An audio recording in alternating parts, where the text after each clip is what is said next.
Welcome to this episode of the Confident Woman Lead podcast. I'm your host, Anita Miller. Let's get started. All right, today we are going to be talking about finding your zone of genius and getting out of the trap. And I'll tell you more about what the trap is as we go through this. What I want you to know is that too many of you are stuck. Not because you're not talented, not because you're not capable, but because you're playing small and you're playing in the wrong zone. So today we're going to get into it, your zone of genius, what it is, why it's the only place you should be operating from, and most importantly, how to stop wasting your time in zones that are holding you back. Because the truth is, most of you are working too hard in the wrong lane. And that's exactly why you're exhausted, frustrated, and underpaid.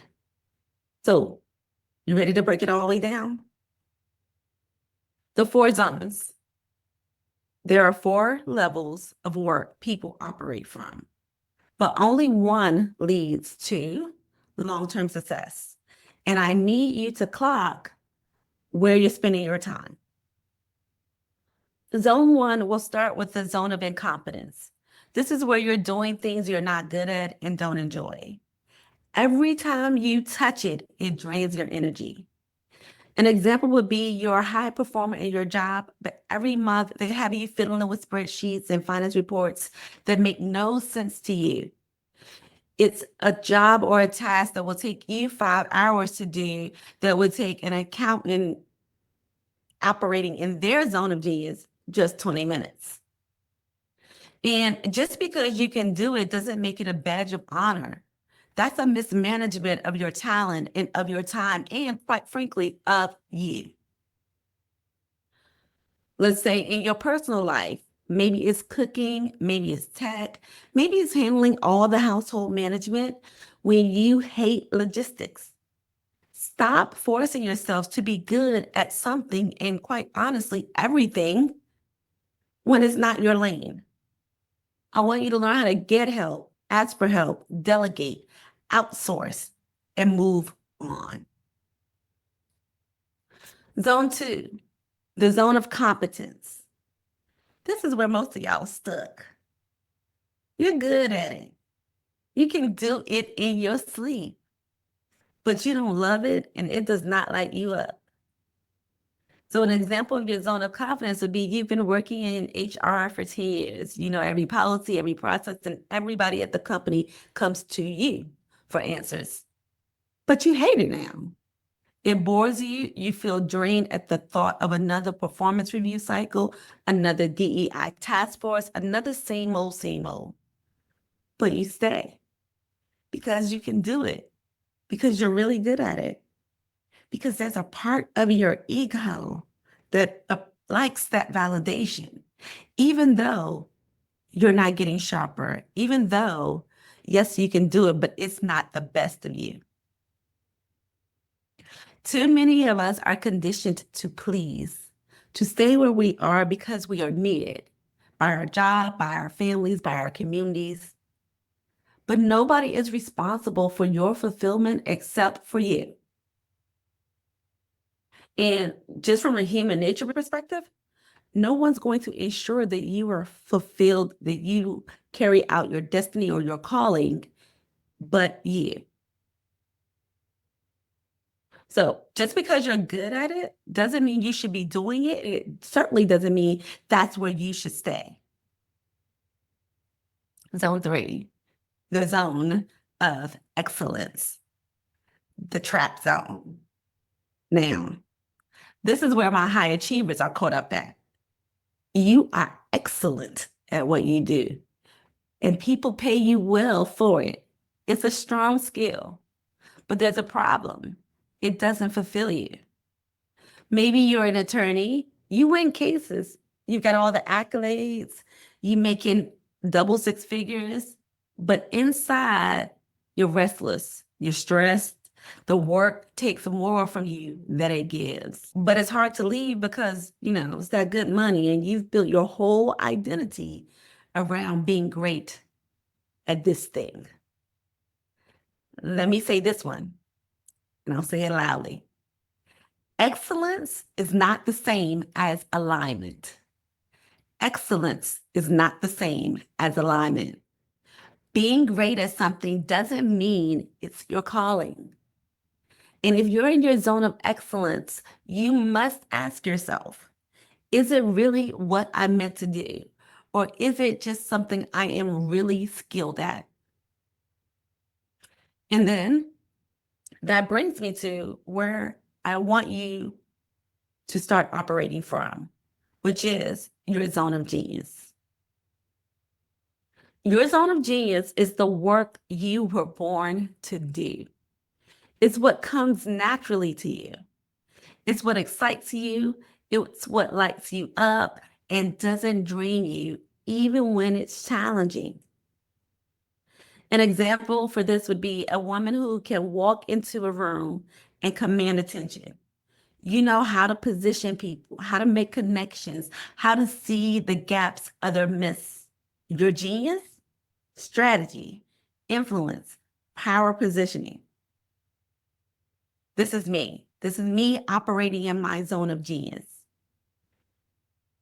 This is where I do best. It's when I'm operating in strategy, influence, and power positioning. Now, when I work in corporate America, I operate on a line between my zone of excellence and my zone of genius because I am excellent at what I do in corporate America. And in my case, I do love the work that I do in corporate America. However, it is not my calling, thereby putting it in my zone of excellence as opposed to my zone of genius. But the skills, what comes natural to me, I am naturally diplomatic. I am naturally strategic. I naturally see gaps. What is that for you? I want you to determine what is your zone of genius and operate there. If you are stuck doing work, writing reports, buried in administrative work, or micromanaging tasks that anybody could do, that is not your zone of genius. You might be competent at the work. But when you operate in your zone of genius, you don't have to micromanage other people. You're not intimidated by other people. You're not even focused on what other people are doing. You are going to get what you know you've been designed to do and called to do, and people will see it. Another example is you're naturally gifted at breaking down complex topics, making them easy to understand, and motivating people into action. But instead of speaking, coaching, or leading, you're stuck behind a desk, taking orders from people who don't even see your potential or who see your potential and are intimidated by it. So they're trying to keep you locked in, boxed in. Your genius is where your ease meets your impact. And when you operate from there, everything shifts. So, how do you step into your zone of genius? I want you to work on 3 things. Get honest about where you're stuck. Are you in incompetence, excellence? Where are you staying because it's safe? Where are you choosing comfort over your calling? 2, let go of what's not serving you. You have to be willing to release the work, the roles, the obligations that are keeping you from your genius.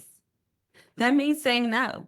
That means delegating. That means walking away from things that you have outgrown, and that includes the roles, bosses, loyalty debt that you have for people and places that have not repaid you what you are capable of, and even on what you've already done. And it doesn't matter if you used to love it. We're talking about right here, right now. 3, build your next move around your zone of genius. If you're a strategist, position yourself as a strategist. If you're a leader, step into leadership. If you're a storyteller, build a career around storytelling. Utilize your zone of genius. It is where ease meets impact. You have to stop shrinking yourself into roles that you have outgrown because it feels safe. Quite frankly, some of you are going to say, but Anita, in this market, we can't be looking, we can't be doing. Well, you know what? You're saying that, but you don't feel safe as it is. Right? If the federal government and what's happening there has shown us anything is that nothing is off limits. And so that means that we always have to be prepared and we have to be consciously going to get it, consciously upskilling ourselves, consciously operating in our zone of genius so that the work we do is undeniable. So I'm challenging you today. If you are not operating in your zone of genius, what are you doing about it? Are you going to keep playing small? Keep doing what's expected instead of what moves you? Or are you going to start shifting today? Because let me tell you something. Your zone of genius is where the money resides. It's where the power resides. It's where your legacy resides.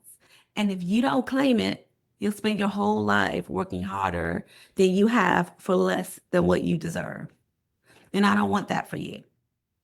So remember, confident women lead because we operate in our zone of genius, not in our zone of excellence. I love you, sis. Let's get to work.